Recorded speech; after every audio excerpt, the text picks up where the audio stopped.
오늘 주신 하나님의 말씀 열왕기하 18장 1절에서 16절까지 말씀입니다. 열왕기하 18장 1절에서 16절까지 말씀인데요, 12절까지만 교독하고 읽겠습니다. 우리 12절까지 교독하겠습니다. 이스라엘 왕 엘라의 아들 호세아 제3년에 유다 왕 아하스의 아들 히스기야가 왕이 되니 나이가 25세라 예루살렘에서 29년간 다스리니라. 그의 어머니 이름인 아비요 스가리아의 딸이더라. 히스기야가 그의 조상 다윗의 모든 행위와 같이 여호와께서 보시기에 정직하게 행하여 여러 산당들을 제거하며 주상들을 깨뜨리며 아세라 목상을 찍으며 모세가 만들었던 놋뱀을 이스라엘 자손이 이때까지 행하여 분향함으로 그것을 부수고 누우수도 아니라 일컬었더라. 히스기야가 이스라엘 하나님 여호와를 의지하였는데 그의 전후 유다 여러 왕 중에 그러한 자가 없었으니 그에게 떠나지 아니하고 여호와께서 모세에게 명령하신 계명을 지켰더라. 여호와께서 그와 함께 하심에 그가 어디로 가든지 형통하였더라. 저가 아수르 왕을 배반하고 섬기지 아니하였고 사람들 쳐서 가사와 그 사방에 이르고 망대에서부터 견고한 성까지 이르렀더라. 히스기야 왕 제4년 곧 이스라엘의 왕 엘라의 아들 호세아 제7년에 아수르의 왕 살만 에셀이 사마리아로 올라와서 에워쌌더라. 년에 그 성읍이 함락되니 곧 히스기야 왕의 제6년이요 이스라엘 왕 호세아의 제9년에 사마리아가 함락되며 아수르 왕이 이스라엘을 사로잡아 아수르에 이르러 고산 강가에 있는 할라와 하볼과 메대의 사람 여러 성읍에 두었으니 이는 그들이 하나님 여호와의 말씀을 듣지 아니하고 그의 언약과 여호와의 종 모세가 명령한 모든 것을 따르지 아니하였음이더라. 아멘. 우리가 열왕기하 말씀을 묵상하며 요즘 우리의 표현으로 물 없이 고구마만 먹는 것처럼 마음에 한구석에 답답한 부분이 있던 것이 오늘 한 번에 시원하게 해줄 수 있는 그러한 오늘의 말씀입니다. 북이스라엘이나 남유다에나 왜 하나님만 따르고 하나님 말씀을 잘 따르고 우상이나 또 모든 것들을 산당을 제거한 왕은 없습니까? 라는 그런 질문이 들기 시작할 즈음인 것 같은데요, 마치 그 마음을 아시는 것처럼 하나님께서 소개하시는 한 왕이 있는데 그 사람이 오늘부터 시작된 바로 히스기야 왕의 이야기입니다. 일단 히스기야 왕에 대한 평가에서부터 먼저 살펴보겠습니다. 3절 말씀 보면요, 히스기야가 그의 조상 다윗의 모든 행위와 같이 여호와께서 보시기에 정직하게 행하여라는 그런 평가로 오늘 히스기야 왕에 대한 평가가 시작됩니다. 여기까지만 보면요, 우리가 이전에 만났던 몇몇 선한 왕들의 평가와 비슷합니다. 하나님 보시기에 정직하게 행하였다. 히스기야 왕은 물론 다윗의 모든 행위, 다윗처럼 행했다라는 것이 특별하지만 하나님 보시기에 정직히 행했다는 이전에 우리가 만났던 몇몇 선한 왕들과 비슷한 평가로 시작합니다. 이전에 만났던 몇몇 선한 왕들이 이렇게 시작했지만 정직히 행하였지만 산당은 제거하지 못하였다, 이렇게 이어졌죠. 그런데 히스기야는 오늘 다른 평가가 이어집니다. 우리가 그동안 왕들의 이야기를 들으며 읽으면서 마음속으로 바라고 응원한 일들을 한 왕이 오늘 등장합니다. 4절 말씀을 보십시오. 그가 여러 산당들을 제거하며 주상을 깨뜨리며 아세라 목상을 찍으며 모세가 만들었던 놋뱀을 이스라엘 자손이 이때까지 행하여 분향함으로 그것을 부쉈다. 산당을 제거하고 우상을 제거했다. 얼마나 통쾌한 일입니까? 이전에 선한 왕들이라도 여러 가지 이유와 변명들로 없애지 못했던 그런 상당들을, 또 우상들을 깨뜨리고 없애버립니다.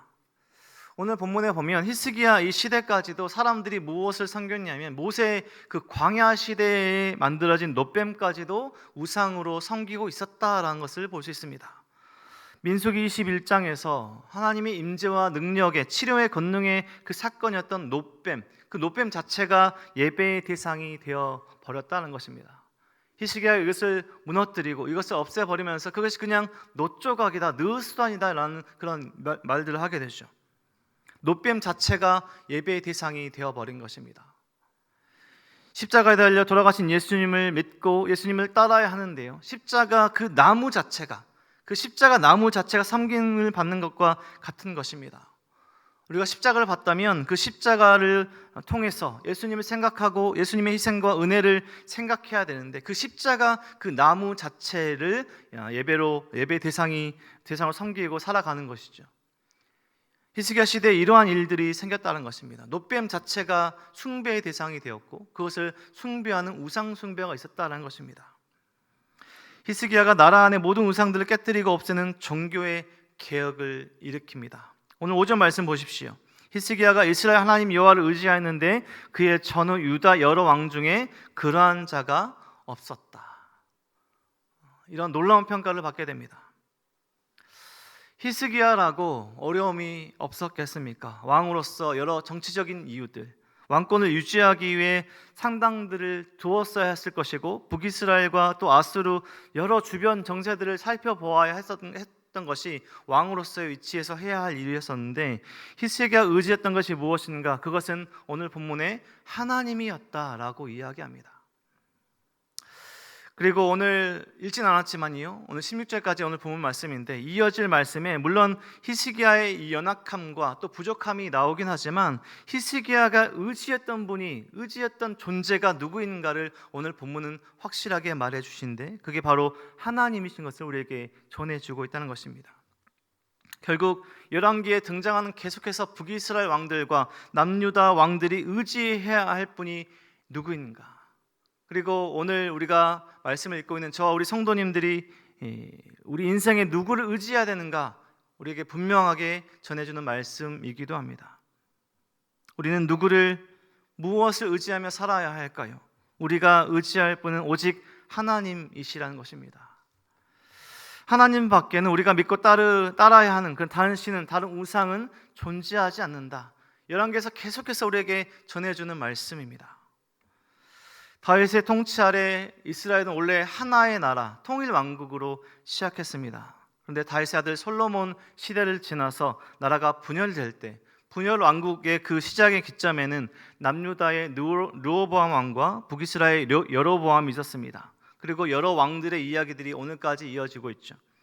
그렇게 이야기들이 이어지고 있다가 오늘 본문에 북이스라엘이 멸망하는 이야기가 나오는데요, 북이스라엘이 먼저 멸망하고 남유다가 이어지는 그 기점에는 남유다에는 히스기야 왕, 오늘 북이스라엘에는 마지막 왕 호세아가 있습니다. 나라는 물론 분열되었지만요, 지리적으로 가까이 있습니다. 사마리아와 예루살렘은 그렇게 멀지 않습니다. 아수르 제국이 왔을 때 충분히 사마리아도 제거하고 사마리아도 함락시키고 예루살렘도 함락시킬 수 있는 그런 가까운 위치에 있습니다. 가까이 있어서 남유다도 멸망해야 되는데 함께 멸망하는 것이 맞는 흐름인 것 같은데, 왜 북이스라엘은 멸망하고 남유다는 멸망하지 않았는가? 그 이유를 찾아본다면 오늘 본문에 전해지고 있는 히스기야 왕 때문이라는 것입니다. 9절부터 12절까지가 북이스라엘의 멸망에 대한 마지막 이야기가 오늘 기록되어 있습니다. 9절 말씀을 보십시오. 히스기야 왕 제4년 곧 이스라엘 왕 엘라의 아들 호세아 제7년에 아스르의 왕 살만에셀이 사마리아에 올라와서 에워쌌더라. 아수르 제국이 북이스라엘을 공격하고 사마리아가 에워싸는 그런 일들을 당하게 됩니다. 북이스라엘 호세아 왕 시대에 아수르가 북이스라엘 침략했고, 결국 오늘 본문 10절 말씀처럼 북이스라엘 수도가 함락되며 북이스라엘은 결국 멸망합니다. 그런데 북이스라엘이 멸망한 이유를 12절에서 오늘 말씀합니다. 우리 성도님들 12절 함께 읽어보도록 하겠습니다. 12절 함께 읽겠습니다. 이는 그들이 하나님 여호와의 말씀을 듣지 아니하고 그의 언약과 여호와의 종 모세가 명령한 모든 것을 따르지 아니하였습니다. 북이스라엘이 멸망한 이유를 무엇이라고 이야기하고 있습니까? 북이스라엘이 멸망한 이유는 군사가 약해서, 아수르 제국이 강해서가 아니라 하나님을 의지하지 않고 하나님의 말씀을 따라 살지 않음이 북이스라엘의 멸망의 이유라고 말씀하고 있습니다. 그러면 반대로 남유다는 왜 멸망하지 않았을까요? 왜 북이스라엘과 함께 멸망하지 않았을까요? 우리 6절 말씀을 우리 함께 성도님 읽어보겠습니다. 6절 말씀 읽겠습니다. 곧 그가 여호와께 연합하여 그에게서 떠나지 아니하고 여호와께서 모세에게 명령한 계명을 지켰더라. 남유다가 왜 지금 멸망하지 않고 남아 있습니까? 하나님과 함께하고 하나님의 말씀을 지켰기 때문이라. 히스기야 왕이 오늘 왜 살아 있습니까? 하나님께서 함께 하셨기 때문이다 라고 말씀하고 있습니다. 물론 이어지는 말씀 가운데 계속해서 남유다는 위기에 처하지만 또 계속해서 하나님께서 어떻게 하실 것인가, 7절 말씀처럼 하나님은 히스기야 함께 하시며 형통하게 하실 것을 오늘 말씀이 이어지고 있습니다. 북이스라엘이 멸망한 이유는 하나님의 말씀을 듣지 않았기 때문입니다. 하나님을 의지하지 않고 우상을 섬기고 다른 것들을 따라갔기 때문입니다. 남유다가 지속될 수 있었던 이유는 하나님의 말씀을 듣고 지킨 왕, 이 한 사람 히스기야가 있었기 때문입니다. 지금도 예루살렘에 가면 히스기야의 이름이 남아 있습니다. 그 땅에 남아 있는데요. 우리 화성 남양 가까이 수원에 가면 수원 화성이 있습니다. 수원에 조선의 왕 정조로가 있죠. 그래서 우리가 그 정조를 따라서 우리가 정조의 왕을 또 기억하게 되는데요. 이스라엘 예루살렘 가면 그 예루살렘 그 지하에 히스기야 터널이 있습니다. 이스라엘 방문하게 되면 방문하게 되는 곳인데요. 예루살렘 성 밖에 기온샘이 있고 성 안에 실로암이 있습니다. 우리가 잘 아는 그 샘들입니다. 기온샘에서 실로암까지 이어지는 그 수로가 530m 정도 되는 그 수로의 이름이 히스기야 터널입니다. 한 사람이 겨우 지나갈 수 있는 그 지점들이 있는데요. 바로 히스기야 왕이 아수르와의 전쟁을 준비하면서 만들었던 물길입니다. 그렇게 히스기야의 이름이 지금까지도 계속해서 사람들에게 언급되어지고 남아있는 것은 우연이 아니고 누구를 의지해야 되는지, 어떤 삶을 살아야 하는지 말씀하는 것이 아닐까 생각해 봅니다. 북이스라엘이 멸망했던 것은 정치적인 군사적인 문제가 아니라 신앙적인 문제라 오늘 본문은 말씀합니다. 애굽이 강하고 아수르가 강해서 북이스라엘이 멸망했다 이렇게 말씀하지 않습니다. 하나님의 말씀을 따르지 않았다. 반대로 남유다가 유지된 것은 남유다가 강해서 히스기야 왕이 군사를 잘 키워내서가 아니라, 정치 군사의 문제가 아니라 하나님의 동행하심이었다라고 오늘 본문은 전하고 있습니다. 자신 스스로가 먼저 하나님의 말씀을 또 따르며 살며 백성들이 온전히 하나님을 따를 수 있도록 우상을 깨뜨리고 부수는 그런 개혁을 일으키는 왕이 있을 때 하나님께서 지키시고 보호하심이 남유다에 지속되는 그 이유였다라고 오늘 본문은 이야기하고 있습니다. 우리가 오늘 이렇게 살아 숨쉬는 이유는, 우리 성도님들이 이 시간 여기 있을 수 있는 이유는 오직 딱 한 가지 이유입니다. 오직 하나님께서 오늘 이 자리, 이 시간을 허락하셨기 때문입니다. 우리가 오늘의 현실을 살아가며 다른 것을 의지하고 싶어질 때가 있습니다. 당장의 어려움을 해결해 줄 것 같은, 아니 해결해 주는 그 도움을 하나님의 자리에 두고 의지하고 싶을 때가 있습니다. 우리는 기억해야 합니다.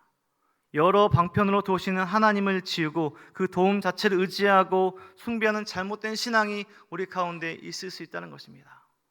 이스라엘 백성들이 그 놋뱀 자체를 숭배했던 것처럼 하나님을 지워버리고 그 모든 도움에 시작되는 하나님을 의지하지 않고 다른 것을 따라갈 때가 있다는 것입니다.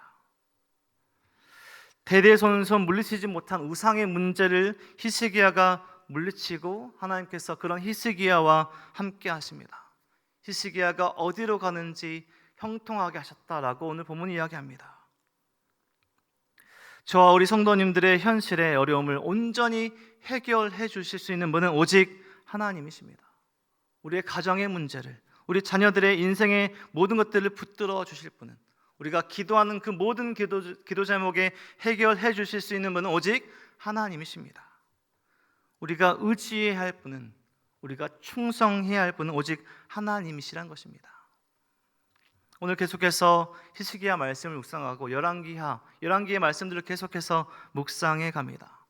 하나님도 섬기고 우상도 섬기는 잘못된 북이스라엘과 남유다의 모습이 아니라 오늘 하루의 삶 속에서, 여러 어려움의 삶 속에서도 우리를 붙드시고 보호하시는, 오직 하나님만 의지하시고 말씀만을 따라 사시는, 하나님께서 기뻐하시는 오늘 하루를 살아가시는 저와 우리 모든 성도님들의 삶이 되시길 주님의 이름으로 간절히 축원드립니다. 기도하겠습니다. 하나님 감사합니다. 오늘도 말씀하여 주셔서 감사합니다. 하나님을 따르고 하나님을 의지하며 살아가는 그 우리의 신앙의 모든 문제들이, 신앙의 모든 삶들이 우리가 하나님의 자리를 대체하고 다른 것을 따라갈 때 문제가 일어나게 됨을 보게 됩니다. 시험을 당하고 고난의 때 우리가 다른 것을 의지하고 싶어질 때 오늘의 말씀을 기억하며 오직 하나님의 도우심을 구하며 하나님만 의지하는, 하나님의 말씀을 따라 사는 우리의 삶이 될 수 있도록 인도하여 주시옵소서. 하나님, 우리의 삶 속에 오직 하나님만 높이는 우리의 삶이 될 수 있도록 도와주시고, 우리가 기도할 때 하나님께서 기뻐하시는 기도의 제목으로 나아가는 우리의 삶이 될 수 있도록 인도하여 주시옵소서. 엎드린 모든 성도님들의 그 기도 제목들 속에서 하나님 치유하시고 역사하시고 동행하여 주셔서 우리 모든 성도님들 어디로 가든지 하나님과 동행하며 형통한 삶을 살아갈 수 있도록 하나님 붙들어 주옵소서. 모든 은혜와 사랑 감사드리며 예수 그리스도 이름으로 기도드립니다.